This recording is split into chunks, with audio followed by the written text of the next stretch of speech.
Can you make a spoked wheel tubeless? We're going to find out, so stick around.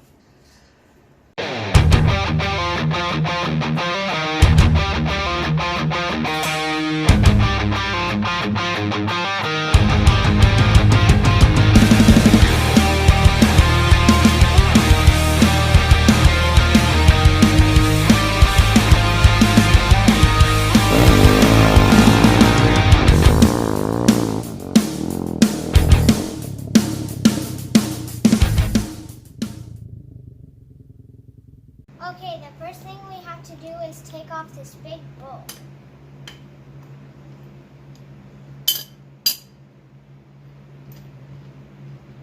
Number 2 is to take these 2 bolts off.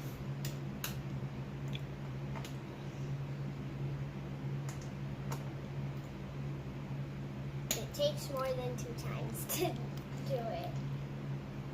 Okay, and then we do the same thing on the other side.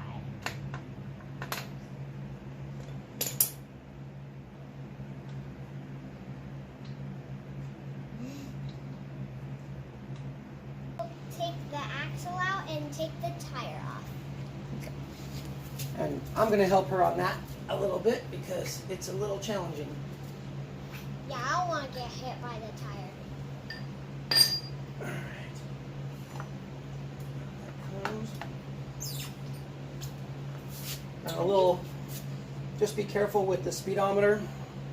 It just kind of pops out and swings out of the way when you take the wheel off. Alright. So the first thing to do when taking the wheel off or taking the tire off the wheel is to pull the Schrader valve out because we want to make sure that there's no air in there. So when that comes out, that's what it looks like. Okay, one of the best ways I've found to pop the bead is to just use your weight of your foot, and you got to kind of jump on it a little bit all the way around and work on it until it finally lets go. It can be a real pain for sure. There we go, I got it loose there. So we work all the way around and then we should be able to pop it down. Okay, so we finally popped it open so the air can come out with a little help of some dish soap and Di's foot. Okay, so we've got these placed all the way around. Those are our rim protectors so that we don't damage the wheel surface, or at least we try not to. Yep. And then we get some spoons, which I have wrapped with electrical tape, if you can see that. It's just a little extra security so you don't damage the wheel. Prop it in there. Back she comes. And get that one off. And you work your way around. Get in there. Gets a little hard sometimes. The more soapy water you get, the better. Yep. And we'll be back as soon as we're done here. Okay, with a little effort, we were able to get one side done. We took the nut off of the, I don't know if you can see that or not. Yeah, we took the nut off of the tube so that you can pull it out. And then we're going to, now that this half is done, we're going to yank the tube out. Be kind of curious to see where the damage actually was incurred at. It was a pretty slow leak. I'm guessing it was just kind of a snake bite. Maybe a small one. Somewhere, yeah. Not sure. Maybe it was this right around the edge of the... It might have just been this around the edge there. That's a little rusty. That could be it. Gotta wait until it dries. Anyway, it was just a slow leak.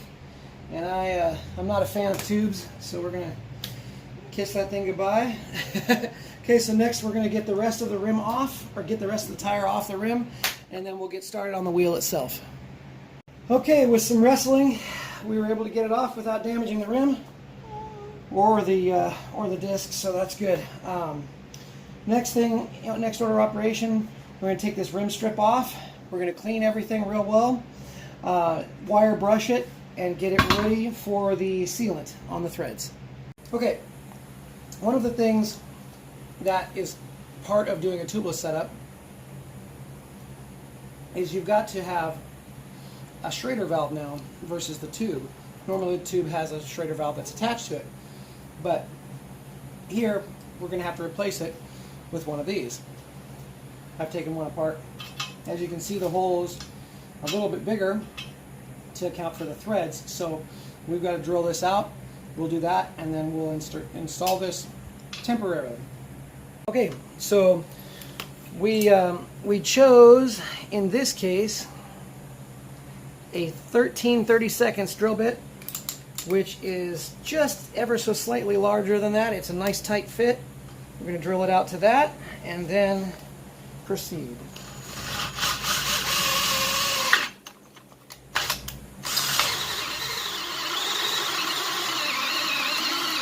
Good. There we go. All right. We'll deburr that hole, make it nice and burr free, and then we'll go on. Okay, so what we've done so far is we've cleaned the rim with some brake cleaner, just some cheap brake cleaner, and then we've used the compressed air through my gun to really blow out very, very good inside there. And then what we're going to use this. This is Ultra Black. This is something from my engine building days. Permatex makes pretty much the best RTV there is. This stuff is impervious to just about every chemical, gasoline, diesel fuel, just about anything. Lacquer thinner, it doesn't matter. It doesn't care. This stuff will sustain it no problem. So what we're going to do is we're going to put a little blob, kind of like what we've got here, on this first spoke hole. And we're going to continue that down all of these. You've probably seen these videos online. I'm using a similar technique to other people, but I'm using a better product. People usually use, GE silicone from the hardware store, and this stuff is far superior. So in adhesion as well as just straight durability, it's just stronger. It's a stronger gasket. It's a gasket maker. So anyway, it's a little bit more money. It's about 18 bucks for a can like this. It's pressurized. You just it squirts out. But that's pretty much the plan here. And I'll show you one right here. We'll get one going. You put a little bit of, it's kind of hard to do with the camera in the way. But you give it a little squirt, and you'll kind of work it down into the threads while you do it. And then around. And that's enough there. That's pretty much it. And then what I did is I just kind of worked it in with my finger a little bit to make sure that it's all adhering well to the edge there, and then just kind of swirl it out. And that's pretty much it right there. That should do it. Something along those lines on every one of those spokes. And we should have an airtight seal. We're going to follow this up with a strip of Gorilla Tape just for safe measure. I don't honestly think it'll even need it. But that's where we're at. We're going to finish this up and then we'll be right back. Okay, so when you're finished, this is basically what you should end up with. You want to work the silicone in without creating any bubbles. That's probably the trick of this whole thing, is making sure that the RTV is pressed in to the threads, yet no swirls. You want to just kind of squish it in and then off with a finger to clean your finger off. That seems to work the best for me. I've got my air chuck put in there, so, or whatever you want to call it, Schrader valve, and so it's pretty much good to go. We're going to let this dry up and set up until tomorrow, and we should have hopefully some luck putting this tire on. We'll see. Okay, so what we've done is we've let this set for a good 3 days now. We wanted to make sure this set up really, really good, and I don't know, obviously you can't tell by feeling it, but this stuff sets up a lot firmer than traditional silicone. It's not quite hard, but it's rubbery, but it's almost like a vulcanized rubber. So I feel pretty confident that this is going to be sealed. We're going to go over this with some Gorilla Tape just for a little extra insurance. Obviously we want to keep it off of this lip here. And then we're going to put the tire back on, and that should be pretty much it. When we put the Gorilla Tape on, we're going to want to work it in here real good. You know, I'm going to wipe this all down again with some brake clean just to be safe. But remember, this RTV is very good at resisting chemicals like that. It won't even phase it. So anyway, that's where we're at. Our next stop should be with the tire in place, hopefully. All right, thanks.